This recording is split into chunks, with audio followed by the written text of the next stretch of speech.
Nalin, few, who would have thought that, this is turning out to be every one of these contests is suddenly, when you may have thought it's going to be like a slightly dull test match. Each of these is a T20 match with down to the last over sort of a situation.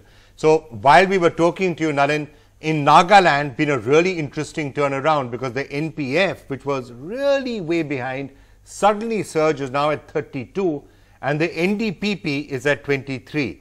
So would the BJP sort of be scratching its head a bit and saying, whoops, maybe we went with the wrong partner. Maybe we should have stuck to the NPF after all. You may well do that at the end of the day, but you may go back to them, but who knows? I really can't comment on Nagaland because you will have to bear in mind I've been mostly full-time in Meghalaya as the in charge of the party. So I'm not sure of Nagaland, but what I do gather from the party leadership is that it will be a good election. I can speak, of course, at length at Meghalaya because I've been in charge of the state since 2015 and I've been virtually camping here for the last several weeks over the last few months. Right. Let's just come back to Meghalaya then. Nalin, just take us through the permutations and the combinations in Meghalaya. The Congress is at 18 right now. NPP is at 13, so that's 5 behind. BJP is at 3. BJP plus NPP is still short of the Congress party. So, to the extent, let's assume it remains a khichdi like this and let's assume nobody really makes a surge. How will you put it together? I'm sure you've been thinking about it for weeks. If I know you, if I know Amit Shah, you've been planning it for weeks. Vikram, if I may seek the indulgence of your panel also, let me take a few minutes to tell you and take you through it completely. I think it will take about 2-3 minutes, but it will be good if I give you an overview. Yeah. We need to bear in mind that in Meghalaya, the BJP is 0. In the last assembly election, we were 1.27% of the total vote. In 98, we had 3 seats. We've been part of the government too. It's only first time that we see a vote accumulation for the BJP when the Narendra Modi wave starts happening in 2014, where we went to a little over 9% and got about 95,000 votes in the Khasi Jaintia Hills, which was the Shillong seat that our candidate contested. Now, second, we need to bear in mind, Meghalaya is actually a candidate-driven election. Unlike other states where we tend to look at it from a party-driven election or a cadre-based election like in Tripura, or the BJP generally is seen as an ideology cadre-based driven election, Meghalaya is a candidate-driven election to a large extent. That's why candidates tend to shift parties and that's why you will see them winning despite shifting parties or being independents. That's an important fact. Third is for a party which is the BJP being 0, through the campaign, the Congress party made us the principal adversary. We stuck to the message of Sabka Saath Sabka Vikas, which is a powerful development-oriented message. That we want to be on a development-oriented message. The Congress, in terms of fear and divisiveness, trying to say that the BJP is anti-Christian, trying to force the church into this, trying to bring up issues like the beef ban, etc. We, of course, have consistently pointed out that we are not here to change eating habits. We are not here to interfere in anyone's faith. We believe in the Constitution, as the Prime Minister clearly says, it's the only book we work with, and our agenda is development. Now in Meghalaya, you have a 15-year Congress government, of which 10 years is Mukul Sangma. And 10 years simultaneously, you had a Congress government at the center, which was the UPA. But if you travel in Meghalaya, abysmal level of infrastructure. Let me give you the example of the area of Tikrikila, Rajabala, Phulbari, where in Tikrikila, Amit Bhai Shah did the rally, and it was massively attended. In Phulbari, where the Prime Minister came, and no one's seen a rally of that size, 70,000 reported by the media, ever in Meghalaya. To do a 50-kilometer stretch, it takes 6 to 8 hours.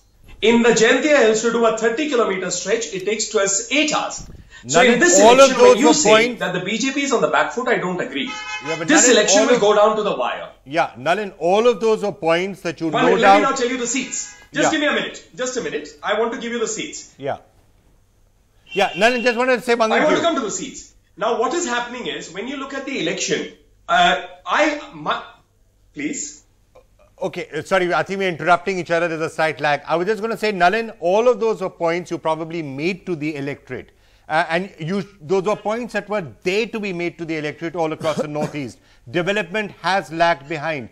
I'm sure you told the electorate that Narendra Modi, the entire BJP, every second cabinet ministers in the Northeast every 2 days, we will try and make a change. I'm sure that's what you tried to say and you said it in all of your rallies.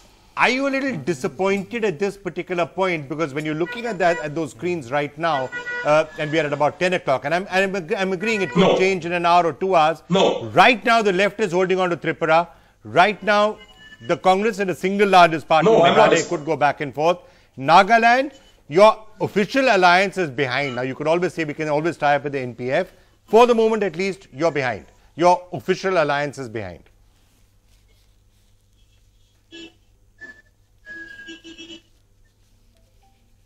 Let me come to Meghalaya only because I'd like to keep myself going for it. In Tripura, it's the postal ballots which are leading at the moment. We still have to wait for trends. In Meghalaya, I'm not disappointed yet, and I will not be disappointed till the last vote is counted. Because in many seats, the BJP is number 2. Let me pick, for example, Shillong East. Shillong East, nobody believes ever that the BJP can win that seat. We are number 2. And at the moment, trailing by about 1,700-1,800 votes to Ampreen Lingdo, who's the education minister on whom there was the CBI investigation ordered by the High Court in that education scam, teacher recruitment scam. Let me take Ampatti, which is the chief minister's constituency. Ampatti, Bokul Hojong, who's our candidate, is trailing by 600 votes to the chief minister. Let me take Mahendraganj, where the chief minister's wife, Dikanchi, is contesting. And the main fight is between Dikanchi and our BJP's Premananda Koch. So therefore, for a BJP to be in the principal fight, we are already leading in North Shillong. We are already leading in Pintor Mukra. We are already leading in the third seat of Shillong, which is South Shillong. So out of 7 seats where we were in a strong fight, we didn't put up candidates in 2 seats of Shillong. In 5 seats, the BJP is leading and is the principal number 2 in the 4th seat. I don't have the trends yet for the 5th seat. Outside Shillong, when I go to Mairang, where nobody gives a chance to the BJP, there is only about 150 votes segregating the 3 people who are in the fight, including the BJP. So therefore, it's just too early to make any assessment. Okay. My prediction, and it's incorrect to make a prediction in such a tight election, but my prediction is that the Congress fortunes are going to change dramatically by noon, by 12:30. The NPP will do phenomenally well in the Garo Hills, and so will the BJP for a party that's 0. Other regional parties like the UDP will also do well in the Khasi and Jaintia Hills. So I think this election will go till the very last minute. And there should be a non-Congress government here. That's the general sense we have when we approach this election. Let us see what the results have. Okay, so again, Nalin, want to come. Let's just stick with Meghalaya for a minute. At the end of the day, you have a situation where there was anti-incumbency against the Congress party. There were questions around Mukul Sagma, even within his own party. There, not necessarily. There was a certain reports that he was not entirely, as popular as perhaps could be. Did you get it slightly wrong by not having a formal alliance with either the NPP or the UDP? Could you I understood why you may have done it. Let's not, alienate the Christian vote and the rest of it. But is it possible that the anti-incumbency vote got split as a result of this?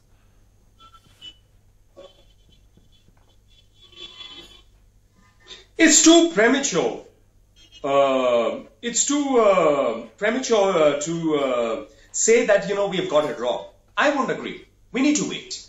Because essentially, we need to understand that Meghalaya elections is a fascinating election in terms of how it plays out.